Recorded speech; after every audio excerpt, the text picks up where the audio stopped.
자, 오늘 예레미야에 있는 말씀 13장입니다. 13장 20절로 27절. 이제 여호야긴 시대, 앞서 이제 여호야긴 시대 때 있었다 하지만은 그 앞전에 여호야김으로부터 시드기야까지 중첩되어지며 특별히 20절로부터 27절까지의 말씀, 앞선 19절의 강해를 통하여서 여기까지가 여호야긴의 이야기였습니다. 그냥 조용히 잡혀간 이야기, 문 다 열어가지고 이제는 성경을 통해서 명확해지셨죠. 자, 그러면 20절로부터 27절은 무엇일까요? 바로 시드기야 마지막 그 왕의 끝 11년 뒤에 닥칠, 우리가 지금 계속 살피고 있는 597년 바로 이 시기에서 앞으로 닥칠 시드기야 때에 변함없이 죄의 자리에 있는 이스라엘 백성들의 모습을 바라보며 바로 586년에 있을, BC 586년에 있을 멸망과 심판의 때를 한 번 더 예언의 말씀으로 지금 이 시점 속에서 여호야긴 시대가 저물어져 가며 시드기야 때가 다가왔음에도 불구하고 이제 11년 뒤에 있을 일에 관하여서 예레미야의 입술을 통하여서 우리들에게 들려주시는 예언의 말씀입니다. 이렇게 정리하시면 도움이 되실 겁니다. 그러면서 13장 전체가 여호야긴 왕 때의 이야기입니다. 이렇게 크게 통섭적으로 우리가 이해하면서 나아갔으면 좋겠습니다. 자, 예레미야 13장 20절로부터 27절까지 또 한 목소리로 통독하십시다.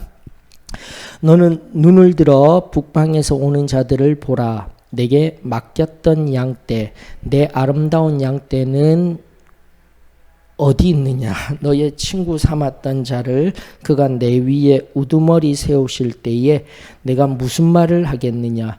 내가 고통에 사로잡힘이 산고를 겪는 여인 같지 않겠느냐? 내가 마음으로 이르기를 어찌하여 이런 일이 내게 닥쳤는고 하겠으나 내 죄악이 크므로 내 치마가 들리고 내 발뒤꿈치가 상함이니라. 구수인이 그의 피부를, 표범이 그의 반점을 변하게 할 수 있느냐? 할 수 있을진데 악에 익숙한 너희도 선을 행할 수 있으리라. 그러므로 내가 그들을 사막 바람에 불려가는 검불같이 흩으리로다. 여호와의 말씀이니라. 이는 내 몫이요 내가 헤아려 정하여 내게 준 분깃이니 내가 나를 잊어버리고 거짓을 신뢰하는 까닭이라. 그러므로 내가 내 치마를 내 얼굴에까지 들춰서 내 수치를 드러내리라. 내가 너의 간음과 사악한 소리와 들의 작은 산 위에서 내가 행한 음란과 음행과 가증한 것을 보았노라. 화 있을진저 예루살렘이여 내가 얼마나 오랜 후에야 정결하게 되겠느냐 하시니라. 아멘.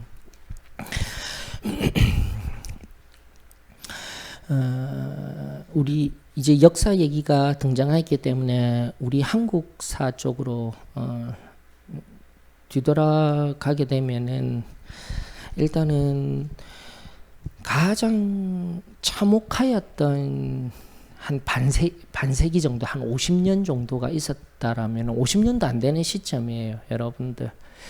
일단은 1592년에 발발한 임진왜란, 그건 잘 알고 계시죠? 그 임진왜란 7년 동안에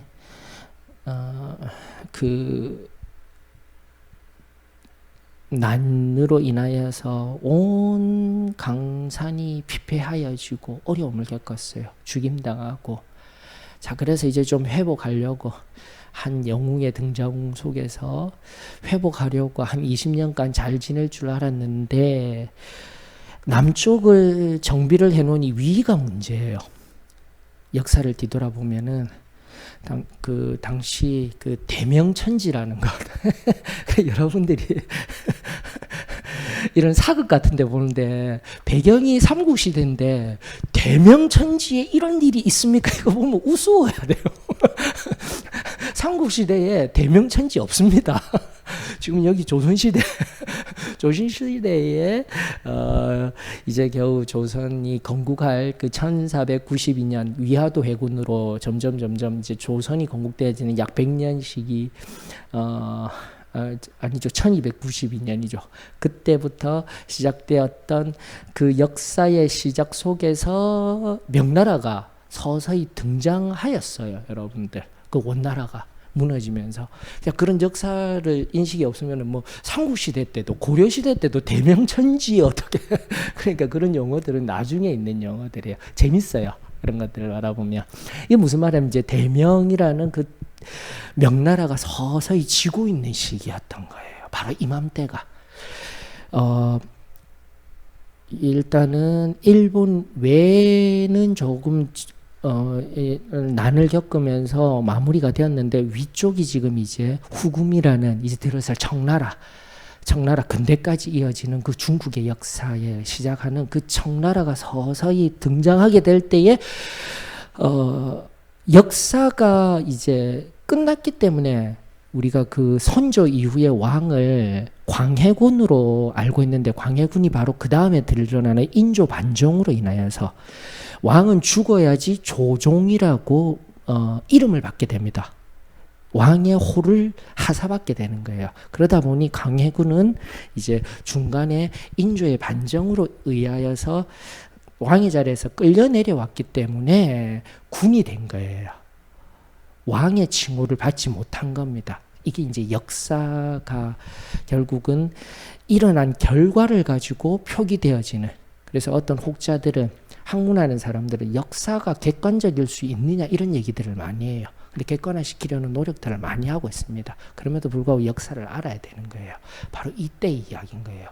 여러분들 광해군이 그 임진왜란 이후에 바로 명이 서서히 져가고 후금이 막 강성해지는 것을 보고 중립정책을 펼쳐요. 이게 진짜 엄청난 정책인 거예요. 당시에는 유교를 숭상하고 명나라를 사대라고 이야기를 하죠. 그러면서 계속 섬기는 나라, 아버지와 같은 나라라고 섬기고 있었는데 후금에 대한 정책, 중립정책을 펴면서 실용정책을 펴나가니까 바로 그 서인들이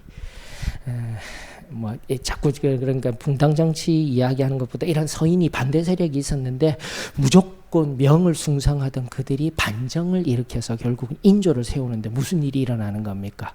1627년에 정묘의 호란이 일어나는 거예요. 근데 그 전에 막 이괄에 난해서요.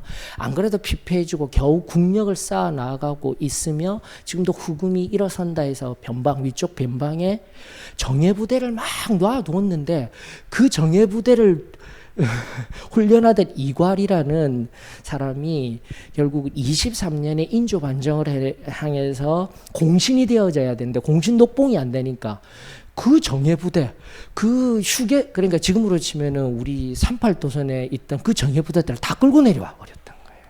24년에. 이게 역사입니다, 여러분들. 안타까운 역사인 거예요. 그러면서 중립정책에서 다시 명나라로 들어가게 되었을 때 정예부대들이 전부 다 빠진 상황에서 27년에 정묘호란이 일어나는데 그때는 뭐 막을 병력도 없어요. 그래서 그 사대를 하겠다라는 사람들이 전부 다 한 목소리가 되어서 그 이제 후금이라고 되어져 있는 청나라가 서서히 일어나고 있는 그 나라를 형제 국가라고 칭하면서 잘 해결했어요. 잘 해결했는데 약 10년 정도 지난 시점에서 우리가 잘 알던 병자호란이 또 일어나게 되는 거예요. 한 10년 정도 또 평안해졌다, 국력을 좀 길렀다 하니까 또 명나라 섬겨야 돼. 그러다가 결국은 남한산성에서 인조가 당태종에게 무릎 꿇고 3번이나 이마에 절하면서 피가 터지도록 절하했던 장면. 이게 바로 40년 정도 1592년 임진왜란 이후 1637년까지 약 40여 년 반세기 만에 일어난 가장 참담하였던 우리 한국사의 가장 어렵고 힘든 시기였던 것 같아요. 우리 백성들에게 있어서는. 자, 제가 왜 이 이야기를 하냐면 지금 이게 여호야긴 시대에서 시드기야, 앞서 지금까지 얘기했던 요시야라는 정말 개혁으로 일어선 왕이 등장하고 난 뒤에 이스라엘이 바로 그런 모습이었던 거예요.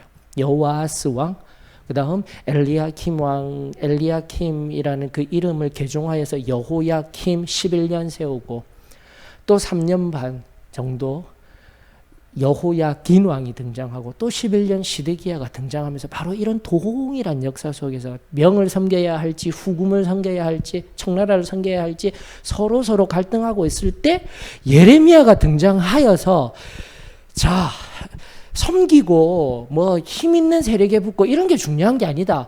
우리가 범죄하였기 때문에 하나님에 의하여서 이제 우리가 징계를 받아야 하는 것은 사실이야 하였음에도 불구하고 하나님 말씀이 들리지가 않는 거예요. 그러면서 친애굽 정책을 펼쳤다, 친바벨론 정책을 펼쳤다 하면서 왔다 갔다 하는 사이에 그때 그 역사와 동일하게 이 유대인들도 동일하게 남유다 백성들이 그렇게 왔다 갔다 하는 사이에 결국은 백성들이 여기 여인으로 표현된 여인의 온갖 수치로 표현된 특별히 역사 속에 전쟁이 일어났다 하면 여인들, 어린아이들이 가장 힘들어요. 어린아이들과 여인들이. 그것을 이제 그런 어려움들을 이제 좀 이렇게 좀 표현을 직접적인 표현을 사용하지 아니하고 그런 어려움들 수치당하였다. 그리고 내 뒷 발꿈치가 상하였다. 이 발꿈치가 여성의 성기를 나타내는 또 용어입니다. 그러면 이제 어느 정도 이제 의미론적으로 여러분들이 알 수 있는 그런 사실들이 전쟁에 의하여서 온갖 강산이 짓밟혀지고 또 인권도 없이 마음대로 짓밟히는 그런 상황들이 생기게 되었다라는 아픈 예언의 말씀이 지금 흘러나오고 있는 거예요. 자, 앞서도 말씀드린 바 19절 여호야긴이 다 내어주고 조용히 잡혀갔다라고 우리가 역사에서 이제 성경을 통해서 살펴보았습니다. 20절은 다시 한번 더 시드기야 때. 그렇다면 지금도 방금처럼 이야기 드렸던 이제 예레미야 제가 제일 처음 개요할 때도 이렇게 왔다 갔다 친애굽 정책 펼치고 친바벨론 갔다 했다 했지만 왜 친애굽 정책을 펼칠 수밖에 없었냐면은 왕이 들어서서 바벨론 왕이 지금 그 여호야긴 왕도 바꾸어 놓고 여호야김 긴 시드기야 세 왕을 계속해서 1, 2, 3차에 걸쳐서 여러분들 이 역사 너무 간단해요. 엘리야킴 세우면서 1차 포로기로 다 데려가는 거예요. 605년에. 그리고 여호야긴 세우면서 2차 포로기가 나오는 거예요. 그래서 왜 이렇게 마지막에는 역사를 복잡하게 이해가 안 되지 않은데 바벨론이 3차 침공을 하는 거예요. 3번이나 침공을 하는 거예요. 그냥 한 번만에 싹 쓸어버린 것이 아니라 바벨론이 그래도 2번이나 와서 이 종묘호란과 병자호란 때처럼 후금이 점점 커져갈 때 봐주고 세워주고 갔음에도 불구하고 얘들도 동일했던 거예요. 우리나라처럼 명을 섬겨야 할지 후금과 친화 정책을 펼쳐야 할지 이런 얘기들이 여기에 그대로 나오는 거예요. 그 관료들이 신료들이 친애굽 정책 다시 애굽 정책을 계속 얘기하기 때문에 세워진 왕마다 어찌 할 수가 없는 거예요. 이런 역사를 바라봐야 돼. 왕이 잘못되어서 아니에요. 다시 한 번 더요. 지금도 예레미야서를 통해서 이제 지난주에도 살펴본 것과 같이 기름 부음을 받은 자 세 직분 뭐라고 했죠? 왕, 선지자, 제사장도 다 무너져 있죠. 그리고 모든 백성들도 하나님 없는 자리에서 위에서 무너진 하나님을 섬기는 것들이 다 무너진 그 자리에서 백성들이 어려움을 겪게 되었다. 왕의 문제가 아니었다. 선지자도 제사장도 다 무너진 것. 다시 한번 더요. 에스겔서에 가게 되면은 제사장들이 철저하게 패역한 자리에 있는 걸 이제 에스겔서를 보게 되면 여러분들이 아실 수가 있는 거예요. 그 성경을 전체적으로 바라볼 수 있어야 합니다. 평생을 살아도 성경의 무슨 내용, 중심이 무엇이고 어떤 내용이 있었는지 하나님이 당신의 생명에 숨결을 담아두었음에도 불구하고 우리가 모르고 나아간다? 다시 한 번 더 하나님 앞에 우리가 지금 이맘때쯤에 다시 한 번 더 하나님의 말씀 앞에 겸손히 설 수 있는 은혜가 있었으면 좋겠습니다. 자, 이 정도로만 개요를 내어드리고요. 시드기야가 아무리 또다시 느부갓 그 왕이 바벨론 왕이 와서 2차 포로로 다 데려가고 해서 새롭게 세워 놓아도 안 되는 거예요. 안 되는 거예요. 이런 혼란스러움 속에서 결국 20절로부터 21절, 이 본문을 20절에서 27절까지 보실 때 여러분들이 보기 쉽도록 나누어 보셔. 20절로부터 22절, 23절로부터 24절, 25절로부터 27절. 시드기야가 아무리 하려고 해도 안 됩니다. 안 돼. 결국은 20절 너는 눈을 들어 예레미야에게 이야기를 합니다. 그러나 많은 학자들은 예레미야에게 한 것이 아니라 또 여기에서 앞서 있는 여기 왕후에게도 여성형으로 되어 있어요. 20절로부터 27절까지 전부 다 여성형으로 너라는 명칭이 사용되고 있고 또 고통을 당하는 실제적인 표현에 등장하는 사람도 여성으로 등장하고 있기 때문에 일단 본문은 원어는 여성형으로 되어져 있지만 그럼에도 불구하고 우리가 하나님이 예언의 말씀으로서 내어주고 묵시적으로 그래도 가리워진 말씀으로 우리가 앞서 일어날 일을 하나님께서 말씀하여 주신다라는 복음적인 입장, 이제 자유주의적 입장은 철저하게 묵시 같은 거 없다, 예언 같은 거 없다 하는 자리에서 바라보기 때문에 이렇게 해석을 어떻게 하든지 문자 그대로라는 말의 의미는 현실에 맞고 합리적으로 끼워 맞추려고 하다 보니까 하나님의 말씀들이 다 무너져 버려요. 그렇기 때문에 간략하게는 여러분들이 아셨으면 좋겠습니다. 여기서 너라는 것은 결국 20절로부터 22절 너에게라는 것은 하나님이 예레미야에게 주시는 말씀, 그리고 23절로부터 27절에는 하나님이 1인칭이 되셔서 이제 심판을 하시겠다라는 말씀으로 복음주의에 입장한 관점에서 해석이 나와야 합니다라는 것 잠깐 해석하게 있어서 이야기를 드리고 갔으면 좋겠습니다. 그래서 북방에서 오는 자들이 누구죠? 북한 아닙니다. 제발 정확하게 하십시오. 세일교회 같은 경우, 세일교회 같은 여기서 아직도 지금도 계속 방송하죠. 북한 쳐들어온다고. 성경에 보면 북방에서 오는 자들 큰일 나는 거예요. 큰일 나는 거예요. 오늘날 사단이 얼마나 우리를 미혹해 하는지. 북방에서 오는 자들 명확하죠. 어디입니까?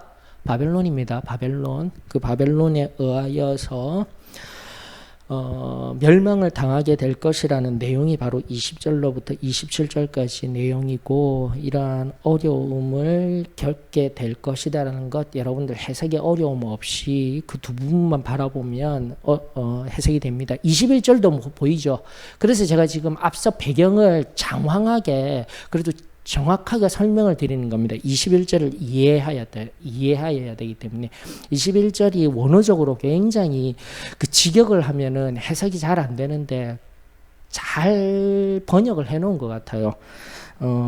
친구 삼았던, 결국은 바벨론에 의하여서 시드기야 왕이 되어줬고 여기 친구 동맹을 맺고 결국 했던 사람이 나중에는 어떻게 된다고요? 결국은 우두머리가 된다라는 이 말의 의미가 결국 와서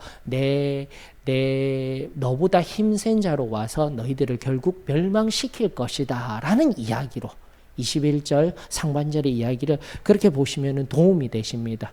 결국 아무리 내가 힘을 얻고자 이 나라 저 나라 당시에 유대 사람들이 여기저기를 기웃거린다 할지라도 넌 나의 친구야, 넌 나의 친구야, 그래 잘해봐 하더라도 결국에는 그들이 섬기는 신들을 섬긴 대가로 결국은 멸망에 이르게 될 것이다라는 하나님의 말씀들이 흘러가고 있습니다라는 것을 우리가 눈여겨보았으면 좋겠습니다. 자, 그러면서 이제 말씀들이 쭉쭉 보이면서 여기까지가 해석되어지게 되면 23절로부터 27절까지는 자연스럽게 말씀의 의미들을 자연스럽게 바라볼 수 있는데 여러분들 이게 중요합니다. 자, 그렇다면은 이런 심판을 당하게 되는 바벨론에 의하여서 심판에 되는 원인을 살펴봐야 되는 거예요. 여러분들 원인 세 가지가 여기에 등장하고 있습니다. 그게 중요해요.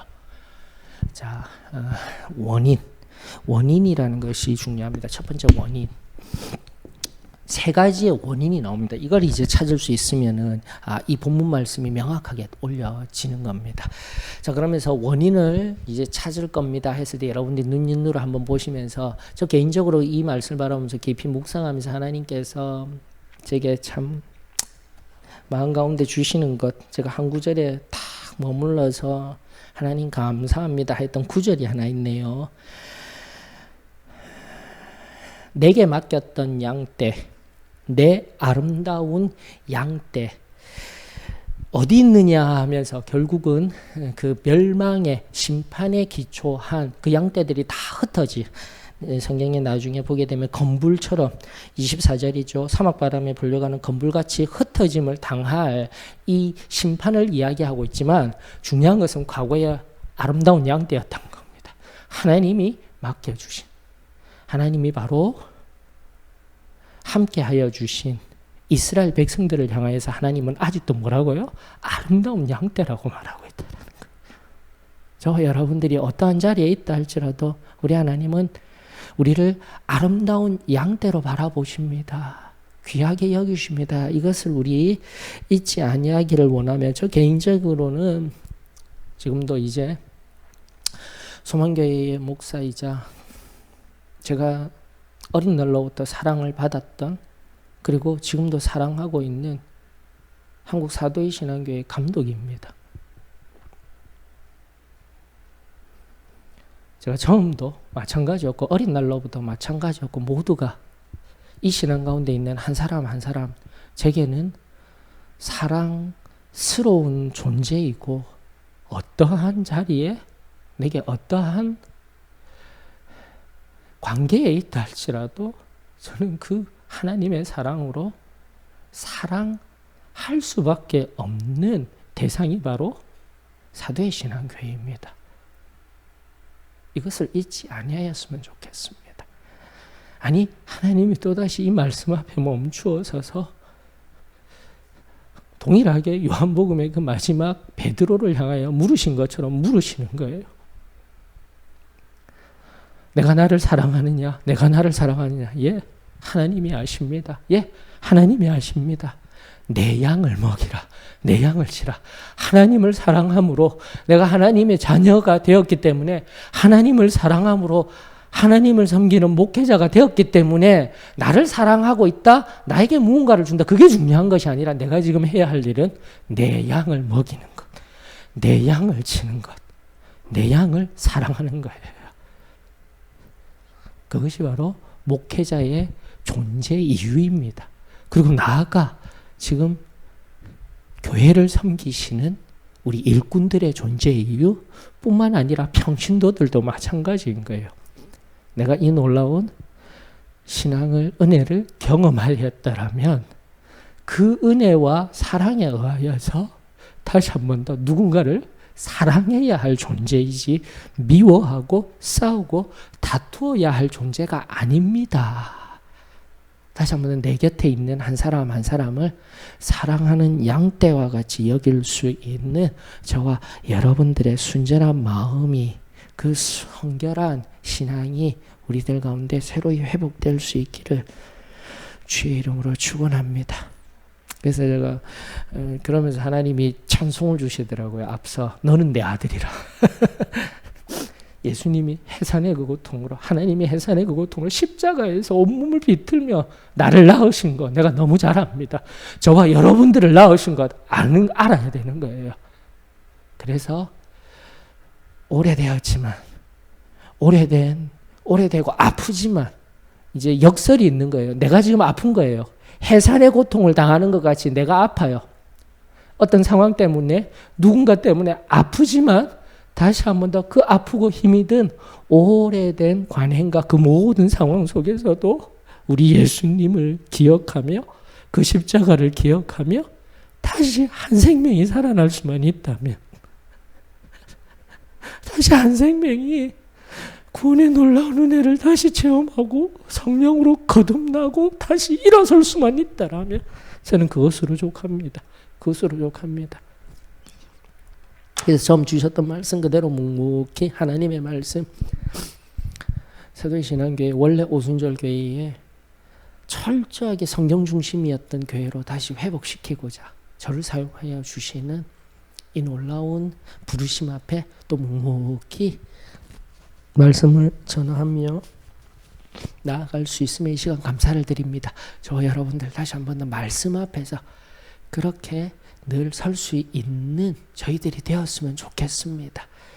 하나님은 언제나 은혜 주시기를 원하시며 지금도 말씀하여 주시고 만지기를 원하십니다. 근데 내가 점점 더 지금 내 신앙들이 희미해져 가고 있어요. 일어서십시다. 깨어나십시다.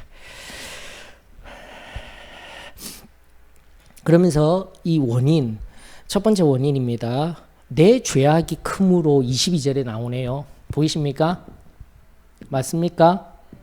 너무 간단하게 내 죄악이 크므로 지금까지의 이야기로 들린다면 무엇이죠, 여러분들? 여러분들이 알고 있는, 그러니까 예레미야를 통해서요.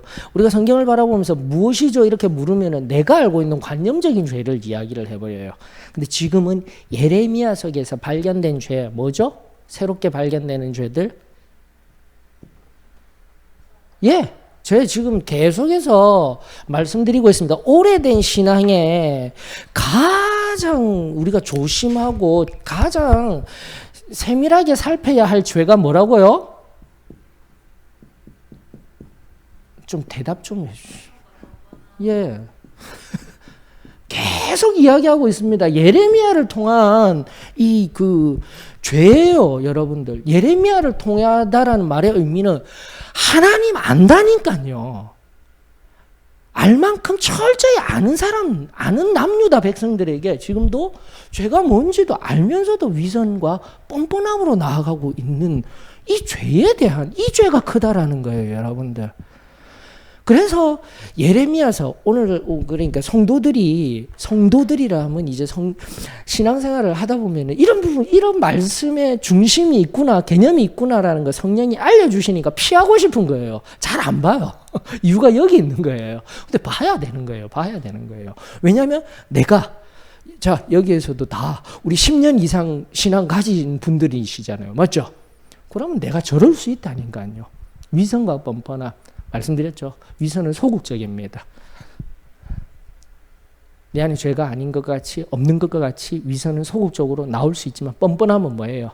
죄가 있어도 회개도 없이 배상함도 없이 저대로 가게 되면 안 되는 거예요. 그래서 지금 예레미야 70년의 멸망이 나오고 있으며 우리 또한 종말론적인 심판을 기억해야 한다라고 성경 오늘의 말씀이 그렇게 엮어져 가는 겁니다. 자, 하나님은 지금 내 죄악이 크므로 해서 또 여성에게 행할 수 있는 고난을 나타냄으로써 지금 남유다에게 이 심판에 대한 이야기를 하고 있는데 위선과 뻔뻔함 때문입니다. 이해되셨습니까? 그러니까 예레미야서의 말씀 속에서 답을 찾아야 되는 거예요. 지금도 계속 강해 속에 나왔던 것들. 그래서 위선과 뻔뻔함을 넘어선 지금 이제 예레미야를 없애고자 했던 고향 사람들의 모습, 가족들의 모습까지도 나왔다라는 거, 계략과 모략까지도 나왔다라는 거, 우리가 지금 예레미야서를 쭉 보면서 살핀 것들입니다. 자, 두 번째 원인은 무엇입니까? 23절, 24절에 있네요. 여러분들이 자꾸 성경 보면서 찾아보셔야 됩니다. 무엇입니까? 23절에 너무 잘 나와 있죠. 악에 익숙함으로. 이런 말씀들이 자꾸 보여야 되는 거예요, 여러분들. 뭐뭐로 이거 다 이 뒤에 어미들은 원인을 나타내는 어미들이잖아요. 그래서 제가 해석을 할 때 묵상 과정 할 때 이렇게 하나하나 육하 원칙에 의해서 봐야 되고 좀 더 깊은 묵상으로 가게 되면 하나님 말씀을 그대로 보려고 하면 자꾸 이렇게 훈련이 되어져야 합니다. 악에 익숙함으로, 여기 익숙하다라는 히브리 용어가요, 림무드입니다. 림무드 적어드릴게요. 히브리어가 림무드인데 놀랍게도 이 용어의 진정한 뜻이 뭐냐면은 이 익숙하다라는 히브리어 용어 제자라는 뜻입니다, 여러분들. 제자. 제가 너무 마음이 아픈 거예요. 여기 악에 익숙하다라는 말에 이제 용법이 서서히 깊게 등장하는 거예요. 제자로 연결되어지면 악을 어떻게 한다고요? 배우는 거예요. 배워서 계속 해가고 있는 상태적인 의미인 겁니다. 이게 용어가. 위선과 번번함을 넘어서 지금 잘못된 건데, 죄인데, 악인데, 잘못된 건데 알면서도 지금 계속 삶에 익숙해져 버렸다라는 의미가 계속 악을 배우듯이 내 삶에 녹아졌으므로 이런 끔찍한 심판을 경험하게 됩니다. 우리 자신에게 투영해 보아야 돼요. 지금 내가 내버려 둔 작은 찌개와 같은 그 죄악을 계속 내버려 두고 계속 반복되어지며, 물론 악을 배워서 그대로 하는 것 같지 아니하지만 오늘날 물질이 우상이 되어져 가고 편안함이 우상이 되어져 가는 시대성 속에서 또다시 영적으로 깊이 살필 수 있는, 내가 지금 하나님 앞에 또 엎드려 기도해야 할 제목이 될 수 있는 오늘 하나님의 말씀의 가르침이십니다. 여러분들 이러면서 이제 조금 더 23절에 보게 되면 참 기가 찰 노릇입니다. 이 말이 당시 이스라엘 백성들에게 속담과도 같은 말인데, 구수인이 그의 피부를 표범이 그의 반절문을 변하게 할 수 있느냐라고 물었을 때 할 수 있을진데, 이게 할 수 있을진데라고 좀 어렵게 되어 있는데, 만약 그렇다면 앞선 예처럼 그게 가능하다면이에요. 그래야 뒤에 말이 이해가 되는 거예요. 그냥 쭉 읽으면 가게 되면은 악에 익숙한 너희도 선을 행할 수 있으리라. 괜찮아. 악에 익숙해져도 선을 행할 수 있대. 이렇게 본다고요. 아니라고요. 부정법이에요. 이게 지금. 앞에 이게 절대 아닌 일이 있기 때문에 안 된다라는 얘기를 하고 있는 거예요, 여러분들. 그래서 하나님의 말씀을 정확하게 살필 수 있어야 됩니다. 다시 한번 23절 중요합니다. 여러분들 23절 반드시 체크해 두시고 이 말씀들을 깊이 살피면서, 이미 예레미야서 4장 22절에 이러한 상태, 악에 익숙해져 가는 상태를 어떻게 예레미야가 표현해 놓았냐면 4장 22절 옆에다가 적어두시고 꼭 보셔요. 내 백성은 나를 알지 못하는 어리석은 자요 지각이 없는 미련한 자식이라. 악을 행하기에는 지각이 있으나, 바로 보셔요. 지각이 있다니까요. 지금 악을 행함에 있어서는 인식도 있고 지각도 있으면서 어떻게 해요? 계속 하고 있는 거예요. 계속 하고 있으나 선을 행하기에는 무지하도다. 다시 한번 더, 오늘날 우리가 성령이 내 안에 내주하시며 선이 무엇인지를 모르고 지금 내 삶에 계속 반복적인 악,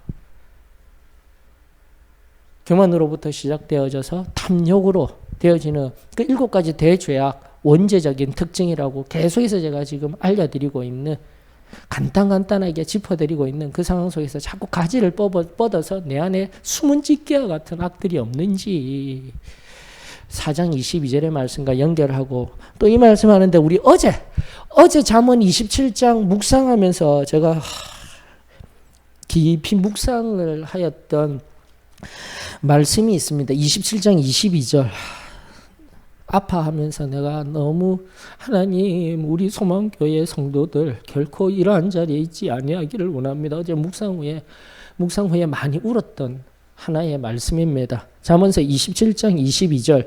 미련한 자를 곡물과 함께 절구에 넣고 공의로 찌을지라도 그의 미련은 벗겨지지 아니하느니라. 우리 잠언서 계속 아침에 묵상하면서 살펴보신 것 같아요. 미련은 악한 거예요. 계속해서 그 미련함들, 곡물의 이 절구공이로 빻아서 벗겨내려고 해도 절대 벗겨지지 않은 딱딱하여지고 껍질같이, 딱딱한 껍질같이 되어져 있어서 절대 벗겨지지 않는다라는 것. 오늘 또 다시 말씀이 우리로 또 깨워주시는 은혜가 있으면 이 시간 감사를 드립니다. 자, 세 번째 원인은 무엇입니까? 다음 제가 그 구조화 시켜드린 다음 맥락에서 세 번째 원인 어디 있을까요? 25절 하반절에 있습니다. 뭐 하였으므로요? 내가 나를 잊어버림으로예요.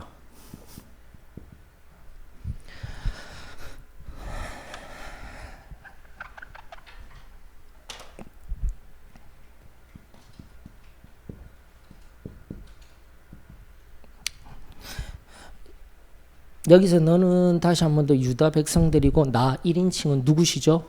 여호와 하나님인 거예요. 이 백성들을 처음에 선택하였고 내가 낳은 내 아들이라 딸이라 기뻐하셨건만 다시 한 번 더 너희들이 나를 잊어버림으로 말미암아 자, 이 세 가지를 묶는 이제 결론이 무엇일까요? 그 뒤에 나오는 말씀 뭐예요? 내가 나를 잊어버림으로 말미암아 예, 거짓을 신뢰한 까닭이라. 맞죠? 예, 신뢰한 까닭이라. 여기 거짓이 조금 번역이 약하게 되어 있어요. 거짓이라는 우리 거짓말이 아니에요. 거짓된 신들입니다. 원어 의미가. 다시 한 번 더 이거 정리하십시다. 이건 명확하게 바로잡고 가십시다. 거짓된 신들이에요. 결국 뭐죠? 한 단어로 이음절의 단어 우상입니다. 거짓된 신들 우상입니다. 우상. 하나님은 너무나 명백하게 우리들에게 말씀하여 주셨습니다. 내 죄악이 크므로 해서 첫 번째 원인으로서의 지금까지 우리가 살렸던 위선과 뻔뻔함 속에 있는 그 죄악. 두 번째는 악에 익숙함으로 선을 행할 수 없어요. 무지하기 때문에 지금 도저히 악이 내 삶에 이미 배워지고 너무나 일상화가 되어버린 상태이기 때문에 두렵고 떨리는 말씀으로 받아야 돼요. 그리고 세 번째 뭐요? 결국은 여호와 하나님을 잊어버렸기 때문에 여호와 하나님의 말씀을 잊어버렸기 때문에 보이는 말씀은 있는데 그 말씀의 깊은 의미와 뜻을 잊어버리고 오늘날 우리가 하나님의 말씀의 의미들을 더욱더 깊이 살피고 거기에 맞는 내 삶의 의미들이 끊임없이 일어나야 되는데 나하고 말씀 보는 시간이 예배 드리는 시간이 무슨 의미가 있습니까? 하게 되면 결국은 나를 잊어버림으로 거짓된 신들, 오늘 편안함의 우상, 물질의 우상, 하나님보다 더 사랑하는 그 무언가를 우상 삼아 그것들을 더 신뢰하는 거예요. 코로나 시대에도 딱 정확하게 우리들을 찌르는 속상하죠. 그러나 그 찔려진 말씀 붙들고 우리 아주 전통적인 우리의 해결의 입장 기도해서 하나님 앞에 참된 자유를 얻을 수 있는 저와 여러분들이 되었으면 참으로 좋겠습니다. 자, 그러면서 여러분들 여기 말씀을 쭉 바라보게 되면은 25절에 보게 되면 여호와의 말씀이니라 앞뒤 문맥 없이 자꾸 성경 읽다 보면은 이는 내 몫이요 내가 헤아려 정하여 내게 준 분기신이 이러면서 무슨 기업들을 뭐 좋은 거를 주는 것 같은데 그거 아니죠. 좋은 것을 주는 게 아니라 지금 계속되는 이미 앞선 11장으로부터 이미 선포 70년의 바벨론 포로기와 징계로서의 유다의 남유다의 멸망이 주어졌다라고 하였습니다. 바로 그 이야기를 하고 있는 거예요. 그것이 바로 지금 남유다의 남은 기업이자 분깃이다라는 것입니다, 여러분들. 그러면서 욥기서 20장 27절로부터 29절에 보게 되면은 바로 여기와 연결해서 하늘이 그의 죄악을 드러낼 것이요 땅이 그를 대항하여 일어날 것인지요 그의 가산이 떠나가며 하나님의 진노의 날에 끌려가리라. 이는 악인이 하나님께 받을 분깃이요 이러면서 연결시켜야 돼요. 악인이 지금 받을 분깃으로서 하나님이 말씀하여 주셨습니다. 그리고 욥기서의 20장의 소발이라는 욥의 친구가 두 번째 대화, 서로 나누는 대화의 마지막 결론의 논지로 지금 이야기하고 있는 부분이에요. 그렇기 때문에 욥이라는 특정한 의인에게 맞는 말이 아니라 일반적으로 유다 백성들이 이스라엘 백성들이 알던 말이었다라는 겁니다. 지금 여기. 그러면은 이제 다시 한 번 더 제가 무슨 얘기를 하고 싶냐면 이 욥기 20장 29절의 말씀을 알고 있기 때문에 지금 이 본문으로 다시 돌아왔어요. 지금도 하나님의 말씀 앞에서 25절 이렇게 건불같이 흩트리로다 하면서 25절만 들어도 여기에 말하던 용어와 뉘앙스는 다시 한 번 더 욥기서에 나와 있는 악인의 분깃으로서 결국은 멸망을 당하고 죽음을 당하고 저주를 받게 되는 상태를 의미하는구나라고 알 수 있는 거예요. 그러니까 우리도 지금 오늘날 말씀을 좀 세세하게 현미경같이 관찰하면서 바르게 알고 있어야 이런 말씀을 그냥 휙휙 지나가게 되면은 엉뚱하게 해석할 수 있는 오류를 범할 수 있는 것을 우리가 바로 잡을 수 있습니다. 아예 내용도 모르고 갈 수도 있고요. 자, 그러면서 여기까지 이제 해석과 함께 전체적인 맥락의 의미들을 하나하나 다 살펴드렸어요. 결국 거짓된 신들에 있어서 지금 이 맥락 속에서 제가 우상이라고 표현했던 것들 이제 적용적으로 물질이 될 수도 있다 하였습니다. 물질도 되어질 수 있고요. 다시 한 번 더 하나님보다 어쨌든 더 사랑하는 것, 더 신뢰하는 것. 여기는 신뢰 정말 중요한 용어입니다. 사랑을 넘어서 지금 내가 의지하는 거예요. 하나님이 계셨음에도 불구하고 더 사랑 또는 신뢰, 의지라고도 표현되는 것, 이게 다 우상이다라는 것인데 27절 하반절에 보게 되면 결국은 상징적으로 등장되어진 실제적인 거짓된 신들 무엇일까요? 총 5가지 정도로 계속 나오는데 결국은 영적 음란입니다. 종교적 음란. 뭘까요? 영적 음란, 종교적 음란, 계속된 용어로 정립하자면은 우상숭배인데 우상숭배를 제가 다른 말로 하나님도 알고 저쪽도 알면서 섬기는 거. 뭐라고 표현을 하였죠? 저도 지금 갑자기 생각이 안 나네. 복합이라는 의미가 있는 용어 제가 지금 계속 얘기했었는데 바로 하나님도 알고 종교 혼합주의. 맨날 이게 헷갈려. 종교 혼합주의입니다. 혼합주의. 저는 이걸 이제 오늘날로 표현하게 되면 종교가 아니라 뭐라고 할까요? 세계관, 가치관, 모든 것들이 혼합된 상태예요. 세계관. 철학에서 말하는 세계관이 한 6가지 정도가 있습니다. 그리고 그걸 기독교적으로 성경적으로 바르게 잡아야 돼요. 세계관. 그 다음 가치관. 무엇을 정말 중요하게 여기느냐.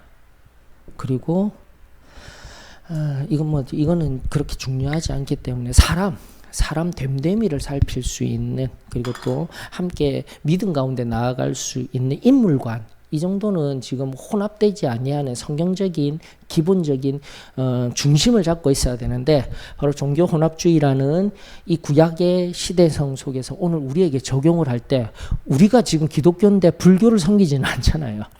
물론 간단하게 우상을 섬기기 때문에 종교 혼합주의라고 할 수 있는데, 저는 세계관과 가치관이 혼합되어져 있게 되다 보면은 하나님보다 더 신뢰하는 것들이 있게 되는 거예요. 이걸 끊임없이 예레미야서를 통해서 오늘 또 발견하게 하여 주시고, 하나님의 말씀을 통해서 하나님을 내가 붙들어야 되는구나라는 것을 깨닫게 하여 주시니 감사를 드립니다. 맞죠? 27절에 결국은 영적 음란함을 상징하며 종교 혼합주의를 다시 한 번 더 hir난하고 있는 거예요. 예레미야를 통해서. 나도 안다 하면서 왜 바벨론의 신들을 섬기고 있느냐? 가나안의 신들을 섬기고 있느냐? 그것이 하나님의 진정한 마음인데, 이미 제가 처음 이 13장 시작할 때 답을 알려드렸죠. 화 있을 진저가 중요하다고. 화 있을 진저가 중요하다라고. 여러분들 그걸 조금 이제 살피면서 마무리를 하도록 하십시다. 마무리. 어떤 마무리냐면은, 여러분들 중요한 것이 지금 이 모든 것을 통해서 지금 살펴야 될 것이 뭐냐면은, 질문을 드리고 싶어요. 여러분들. 결국은 마지막 3번째 영역에 있어서 내가 나를 잊어버림으로 당하는 실제적인 게 뭐냐면은 하나의 용어로 지금까지 뭐 쭉 살펴도 됩니다. 수치가 드러난다라고 성경은 말하고 있습니다. 맞습니까? 예.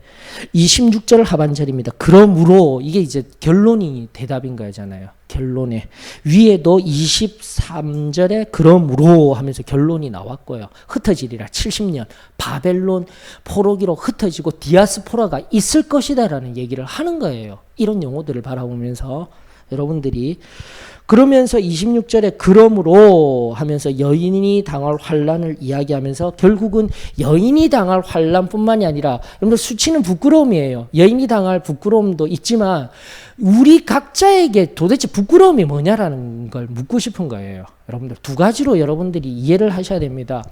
연약함으로 말미암은 부끄러움이 있을 수 있어요. 맞습니까? 여기에서는 어떤 경우들이 있을까요? 우리가 이제 한번 이제 큐티 나눔을 통해서 한 자매님이 나누어 주신 바와 같이 우리 부모님 세대에 글을 모르시는 분이 있으셔요. 분명히 있으셔요. 우리 부모님 세대에. 그렇기 때문에 글을 모르시는 분이신데 교회에서는 맨날 뭐 하라고 해요? 성경을 읽어야 합니다. 성경의 말씀을 알아야 합니다. 하니까 글을 모르시는데 그것이 감추고 싶은 연약함의 수치인 거예요. 연약함은 죄 아닙니다, 여러분. 맞죠? 이거 아니에요. 그리고 오히려 더 우리가 어떻게 해야 돼요? 그것을 감사 안아주며 그 연약한 수치를 가리우고 그 연약함을 이겨낼 수 있는 지혜를 모을 수 있는 공동체가 돼야 되는 거예요. 아멘이시죠? 비단 그런 것뿐만 아닙니다. 오늘날도 마찬가지예요. 제가 지식에 관하여서도 얘기하지 속지 마십시오. 내가 다 알고 있다라고 생각하는데 왜 속지 말하냐면은 네이버 하나님 얘기하죠. 다치면 나오니까 교회 안 가도 돼요. 유튜브 하나님 맞죠? 유튜브 치면은 영상으로도 목사님 그 답답하고 길고 지루한 설교 안 듣고 가르침 안 들어도 단순 명쾌하게 오늘날 시대 성성에 다 들을 수 있어요. 이러고 있어요. 자, 그런데 그게 여러분들의 지식입니까? 아니에요. 지식을 알 수 있는 방법을 아는 것, 그거 하나밖에 없는 거예요. 자, 지금 내가 어떤 질문을 드렸을 때 수치가 무엇입니까? 했을 때 내가 내 언어로 설명할 수 있는 게 뭐라고요? 그 지식인 거예요, 여러분들. 지금 여기에서 바로. 근데 눌러가지고 네이버 하나님 눌러가 수치 쳐가지고 하면서 얘기하는 거는 내 지식이 아니라 네이버의 지식이에요. 유튜브의 지식이에요. 그리고 나는 이것을 찾아낼 수 있는 방법만 알고 있을 뿐이지 속지 마세요, 여러분들. 바로 이런 부분들이에요. 오늘날에 더 심각해져 가고 있어요. 워낙 지금 매스미디어가 활달하게 되고 포털 사이트에 이런 그 지식을 탐색할 수 있는 기능들이 있다 보니까 오늘날 세계관과 이 세계관 속에 녹아있는 우리를 속이는 사단의 전략이 뭐냐면 이런 연약함, 지식의 연약함인데 내가 모르는데도 내가 알 수 있도록 위선 속에 뻔뻔함 속에 살아가도록 만드는 거예요. 그래서 자꾸 이런 부분에 있어서 우리가 어려움을 제가 좀 교수님들에게 개별적으로 한번 얘기를 드리고 싶어요. 무슨 교수님들이 좀 재밌는 게 뭐냐면 한 예를 들자면은 이제 성도들도 마찬가지예요. 제가 이제 이런 어떤 칼럼을 봤는데 히브리어, 헬라어 이런 거 얘기하면 전혀 고전어기 때문에 모르시죠? 저도 몰라요. 저 헬라어 원문은 읽을 수는 있어요. 읽고 독해 정도는 가죠. 히브리어는 글자인지 그림인지 저도 잘 몰라요. 예전에 배웠던 거. 그거밖에 몰라요. 그러나 요즘은 워낙 좋은 프로그램들이 많기 때문에 지금도 원문을 대조할 수 있는 프로그램을 통해서 살피는 것 뿐이지 저 몰라요. 성서신학자가 저는 아닙니다. 자, 그럼에도 불구하고 히브리어가 이렇답니다 하면 성도들은 잘 모르잖아요. 맞죠? 그렇기 때문에 거기에 그냥 지식적인 권위를 줘버리게 되는데 목사님들도 잘 몰라요. 그러나 그것을 찾아서 방법을 알기 때문에 찾아서 깊이 묵상해서 가지고 나오는 거예요. 림무도 제가 적으라고 하면 지금 좀 못 적어요. 히브리어로. 헬라어는 적을 수 있어요. 그 정도 수준밖에 안 돼요. 자, 그런데 이제 왜 학교에서는 교수님들이 이제 헬라어, 히브리어를 조금씩 알아가는 목회자와 성도들이 생기다니까 뭘로 얘기할까요? 라틴어로 얘기를 해요. 와, 나 그럴 때마다 뜨끔뜨끔한 게, 야, 가톨릭으로 다시 돌아가는 것 같아요. 가톨릭이 다른 거 아니잖아요. 성경 아무도 못 보게 하고 자신들만 바라보다. 라틴어로만 된 성경을 바라봤던 게 중세 1000년의 역사였던 겁니다, 여러분들. 종교개혁이 일어나서 여러분들 종교개혁의 가장 큰 종교개혁이 일으키게 된 가장 큰 특징, 가장 중요성, 종교개혁의 가장 큰 중요성은 뭐냐면은 바로 하나님의 말씀을 자국의 언어로 가질 수 있었던 거예요. 종교개혁을 달리 보시지 마셔요. 오직 믿음으로 구원받을 수 있어. 이것만 단편적으로 아는 게 아니라 진짜 종교개혁을 통해서 우리가 얻은 가장 중요한 것은 자국으로 된, 루터가요, 철저하게 독일어로 된 성경을 만들었고 영국도 마찬가지입니다, 여러분들. 자, 이런 부분들을 하나하나 바라보면서 다시 한 번 더 연약함의 영역에 있어서 지식을 내가 모른다라는 거 이거 포장하지 마셔요. 괜찮아요. 모르는 건 모르는 거예요. 이런 것은 수치가 될 수 있습니다. 그리고 그 수치는 우리가 서로 보듬어 주고 나아갈 수 있는데 또 이렇게 하라고 했더라고 하나를 간과하면 안 돼요. 무엇으로 말미암은요. 지금 성경이 뭘 지금 여기 수치와 함께 연결되어지는 심판의 개념이 나오는 겁니다, 여러분들.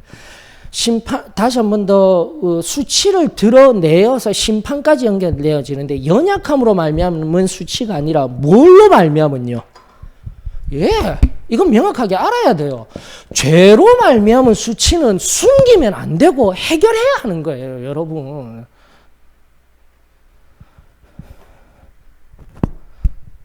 우리의 연약함으로 말미암은 수치들은 우리가 서로 감사 안으며 나도 연약한 사람 그 수치를 감사주며 나아가야지만 죄로 말미암아 지금 수치를 바로 이거예요. 지금 하나님이 하시겠다는 것은 마지막에 결론 거짓된 신들을 섬김으로 말미암아 수치를 드러내겠다. 죄로 말미암은 수치를 드러내겠다라는 거예요. 그러면서 여성에게 사용되어질 수 있는 치마를 걷어 올리듯이 부끄러운 상태로 드러내겠다 하였는데 이 연약함과 죄에 의한 수치를 구분하지 못함으로 말미암아 우리가 지금 아무렇지도 않게 살아가고 있습니다. 사랑하는 성도 여러분, 마지막 교훈으로 권면합니다. 오늘 예배를 통해서 권면드립니다. 우리의 연약함들, 즉 인간으로서 가지고 있는 이성과 감성과 의지적인 연약함으로 말미암은 수치는 우리가 서로 보듬을 수 있어요. 그건 죄가 아니에요. 그러나 다시 한 번 더 내가 지금도 나는 명백히 압니다. 하나님의 말씀을 알고 성령이 내 안에 내주하시면 죄로 인한 내가 지금 가리우고자 하는 것들, 거리낌들이, 부끄러움들이 있더라면 이것이 수치가 되어지고 다시 한 번 더 원인에 의하여서 하나님이 하시겠다는 것은 심판하시겠다가 아니라 이 본문 속에서는요, 뭐 하시겠다고요? 그 수치를 드러내시겠다라는 거예요. 이걸 빨리 깨달아야 되는 거예요. 그것이 하나님의 심판의 방법이신 겁니다. 자, 그런데 환원되죠.